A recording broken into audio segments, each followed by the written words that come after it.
오늘도 이 새벽에 하나님의 은혜가 넘치기를 주님의 이름으로 축복합니다. 우리는 민수기를 보고 있습니다. 민수기의 1장에서 2장은 첫 번째 20세 이상의 남자, 즉 전쟁에 나갈 수 있는 남자들의 인구조사를 하는 장이었고, 3장에서 4장은 성막에서 봉사할 레위인의 인구조사를 다루었습니다. 오늘 본문 5장의 말씀은 조금 새롭습니다. 갑자기 전염병 환자, 또 죽은 자와 접촉해서 부정하여야 할 진자 등을 진영에서 내보내는 것으로부터 시작합니다. 오늘 본문 2절에서 3절 말씀입니다. 제가 읽겠습니다. 이스라엘 자손에게 명령하여 모든 나병 환자와 유출증이 있는 자와 죽음으로 부정하게 된 자를 다 진영 밖으로 내보내되 남녀를 막론하고 다 진영 밖으로 내보내어 그들이 진영을 더럽히게 하지 말라. 내가 그 진영 가운데 거하느니라 하시매. 우리가 알다시피 하나님께서는 거룩하신 분이십니다. 그래서 우리도 거룩하라고 명령하셨고 그러기를 원하십니다. 자신이 함께 있는 곳에 부정한 것과 함께 하실 수 없으신 분이십니다. 심지어는 하나님께서 이렇게 말씀하셨습니다. 전염병까지 그렇다고 말씀하셨습니다. 그래서 부정해진 것과 부정해진 사람을 내보내기 원하셨던 것입니다. 그뿐만이 아니라 부정해진 사람과 전염병에 걸린 사람을 진영에서 내보낸 이유가 있었습니다. 그것은 다른 이유, 그 하나는 진영 내에 다른 사람들을 보호하기 위함이었습니다. 함께 있으면 같이 전염병에 걸릴 수도 있고 부정한 것이 옮겨질 수 있었기 때문입니다. 이렇게 하나님은 자신이 이스라엘과 함께 하시기 위해서, 이스라엘 백성들을 보호하시기 위해서, 안전을 위해서 공동체를 배려하심으로 명령하신 것이었습니다. 여호와께서 모세에게 말씀하신 대로 모세는 백성들에게 명령하였고, 백성들은 이 말씀을 듣고 그대로 행하게 됩니다. 말씀대로 이행한다는 것은 참으로 귀한 행동과 믿음입니다. 여기서 만약 그 말대로 명령한 대로 행하지 않았다면 이스라엘 백성들은 함께 전염병에 걸렸을 것입니다. 그리고 함께 영적인 병도 들어갔을 것입니다. 우리의 신앙에 있어서도 마찬가지입니다. 하나님의 말씀을 듣고 행하는 것, 그것은 하나님과 함께하는 것이고 또 우리 자신을 보호하는 것입니다. 하나님은 또한 그런 자들을 찾으십니다. 우리가 이 사실을 기억하시기 바랍니다. 아멘. 하나님은 모세에게 또 말씀하십니다. 5절에서 6절 말씀입니다. 이스라엘 자손에게 이르라. 남자나 여자나 사람들이 범하는 죄를 범하여 여호와께 거역함으로 죄를 지으며 그 지은 죄를 자복하고 그 죄값을 온전히 갚되 5분의 1을 더하여 그가 죄를 지었던 그 사람에게 돌려줄 것이요. 아멘. 죄의 값을 온전히 갚으라 라고 말씀합니다. 죄를 범하면 죄를 자복하고 또 죄를 지은 그 사람에게 그 자복한 사람에게 지은 죄, 즉 그 피해에 다른 사람에게 죄를 범한 사람의 그 피해에 5분의 1을 더하여 갚으라고 하십니다. 만약 죄값을 받을 만한 친척이나 사람이 없다면 그것을 여호와께 드림으로 제사장에게 그 갚아야 할 것을 드리라고 하고 있습니다. 속죄의 수양과 함께 말이죠. 이 말씀 또한 공동체 전체를 위해서 중요한 것이었습니다. 그 죄를 제대로 해결하지 않으면 사람 간의 신뢰가 깨어지고 공동체가 혼란스러워질 수 있기 때문입니다. 또한 하나님께 드려야 할 이유는 죄는 궁극적으로 하나님께 범죄한 것이기 때문에 그것을 제사장에게 돌리는 것은 제사장이 하나님의 대표요 하나님의 일에 전무하는 사람이기 때문에 그런 의미를 갖고 드리라고 하는 것입니다. 이어서 오늘 본문 말씀 11절에서 31절은 남편이 아내를 의심할 때 해결하는 법에 대해서 말씀합니다. 이 부분은 몇 가지로 살펴볼 수 있는데요. 먼저 1절에서 15절 말씀 부분입니다. 11절에서 15절 말씀입니다. 근데 제가 먼저 12절에서부터 15절까지 읽어드리겠습니다. 이스라엘 자손에게 말하여 그들에게 이르라. 만일 어떤 사람의 아내가 탈선하여 남편에게 시내를 저버렸고 한 남자가 그 여자와 동침하였으나 그의 남편의 눈에 숨겨 드러나지 아니하였고 그 여자의 더러워진 일에 증인도 없고 그가 잡히지도 아니하였어도 그 남편이 의심이 생겨 그 아내를 의심하였는데 그의 아내가 더럽혀졌거나 또는 그 남편이 의심이 생겨 그 아내를 의심하였으나 그 아내가 더럽혀지지 아니하였든지 그의 아내를 데리고 제사장에게로 가서 그를 위하여 보리 가루 10분의 1 에바를 헌물로 드리되 그것에 기름도 붓지 말고 유향도 두지 말라. 이는 의심의 소재요 죄악을 기억나게 하는 기억의 소재라. 아멘. 이 부분은 탈선한 아내와 아내를 의심하는 남편에 관한 법인데 이것은 의처증과 같은 것이라고 볼 수 있습니다.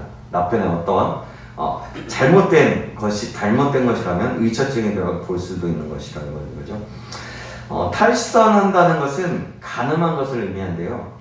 한 남자가 그 여자와 동침하였는데 남편의 눈에 숨겨 드러나지 않고 증인도 없고 현장에서 잡히지도 아니하여서 의심할 때와 또 그 아내가 더럽혀지지 않았어도 그 남편이 의심이 생겼을 때 하나님께서 판결하는 방법을 보여주신 것입니다.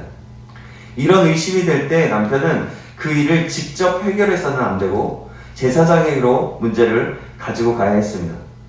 제사장은 하나님께서 정하신 방법을 통해서 아내에게 죄가 있는지 여부를 확인합니다. 그 방법은 보리가루 10분의 1 에바를 헌물로 드리고 그것에 기름을 붓지 말고 유향도 두지 말라는 것이었습니다. 여기서 에바의 10분의 1은 2.2리터를 말하는데요. 그만큼 헌물로 드리라는 겁니다. 기름과 유향을 붓지 말라는 것은 소재는 번제나 화목제와 함께 드리도록 되어 있는데 여기서는 소재 하나만 드리는 것으로 이 제사는 윤택하고 향기로운 제사가 되지 못하기 때문입니다. 의심의 소재요 생각하게 하는 소재인데요. 여기서 소재는 하나님께 봉사하기 위한 제사가 아니라 자신을 돌아보고 죄악을 생각나게 하는 그런 제사입니다. 이런 일들이 많은 경우 심증이나 추측만이 있고 물증이 없을 경우가 많습니다. 만일 그 추측이 사실일 경우 그 여자는 큰 죄를 지은 것이고 벌을 받아야 하고 이혼도 가능한 일이었습니다. 그러나 만일 그 추측이 사실이 아닌 경우는 불필요한 갈등과 간격으로 부부의 사랑이 식어가지고 가정의 평안과 행복이 깨어져서는 안 되었습니다. 그러므로 하나님께서는 이런 경우에 맹세를 통해서 그 문제를 해결하게 하셨습니다. 맹세는 하나님을 인정하고 그의 통치를 인정하고 그의 징벌을 인정하고 그의 복과 저주를 인정하고 맹세의 효험을 인정하는 것이었습니다. 제사장은 그 여인으로 가까이 오게 하여서 여호와 앞에 세우고 토기에 거룩한 물을 담고 성막 바닥에 티끌을 취하여서 물에 넣고 여인을 여호와 앞에 세우고 그 머리를 풀게 하고 생각하게 하는 소재물, 곧 질투의 소재물을 그 두 손에 두고 제사장은 저주가 되게 할 쓴물을 자기 손에 들고 여인에게 응세시켜서 그에게 말하게 하였습니다. 우리 본문 19절에서 22절 말씀인데요. 제가 읽겠습니다.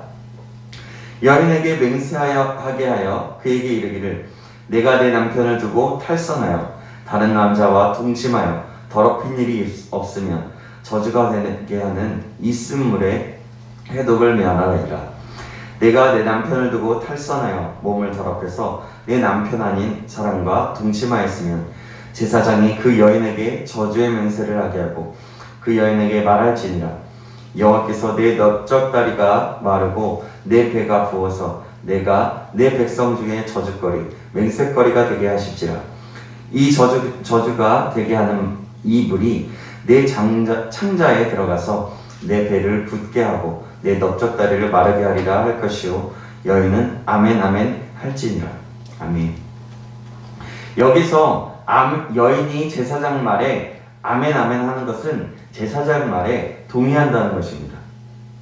계속해서 제사장은 여인의 손에서 소제물을 받아서 여호와 앞에 흔든 다음에 단으로 가져가서 그 소재물 중에서 한 움큼을 기념으로 취하여 단 위에 불사르게 합니다.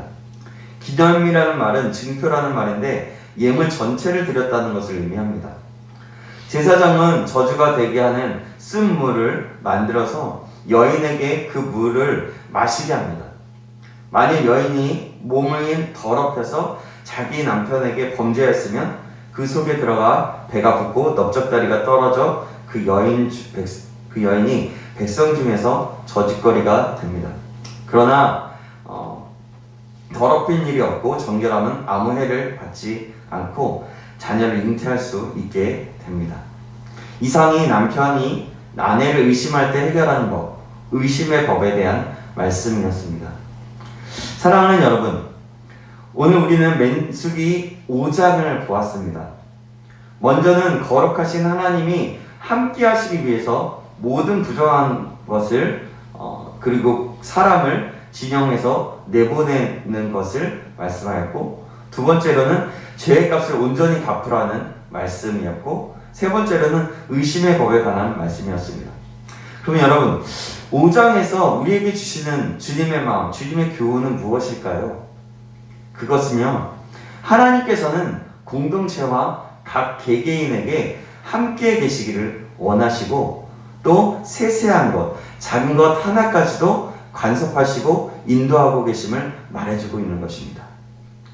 사랑하는 여러분, 이렇게 하나님은 우리의 작은 것까지도 관심을 갖고 계시고 세심하게 돌보시는 하나님이십니다. 우리는 이 하나님께 작은 것이라도 아뢰어서 그것을 가져가기만 하면 됩니다. 그럼 하나님께서 원하시는 뜻을 알게 되고 우리는 하나님의 인도하심을 받을 수 있게 되는 것입니다. 우리 모두가 이 사실을 기억하시기 바랍니다. 오늘 우리에게 주신 말씀을 기억함으로 하나님과 날마다 동행하며 살아가는 저와 여러분 되시길 주님의 이름으로 축복합니다. 오늘이 그런 하루가 되길 다시 한번 축복합니다. 기도하시겠습니다. 하나님 아버지, 오늘도 깨닫는 은혜를 주시며 감사합니다. 오늘은 하나님은 날마다 우리와 함께 하시길 원하시고 우리의 삶에 깊이 관여하여 우리가 더욱더 주님을 바라보기를, 작은 것 하나까지 주님께 가져가기를 원하심을 알게 되었습니다. 우리 모두가 이런 하나님을 알고 작은 것까지도 주님께 아뢰며 주님과 함께 동행하며 살아갈 수 있도록 인도하여 주시옵소서. 살아계신 우리 구주 예수 그리스도의 이름으로 기도합니다. 아멘.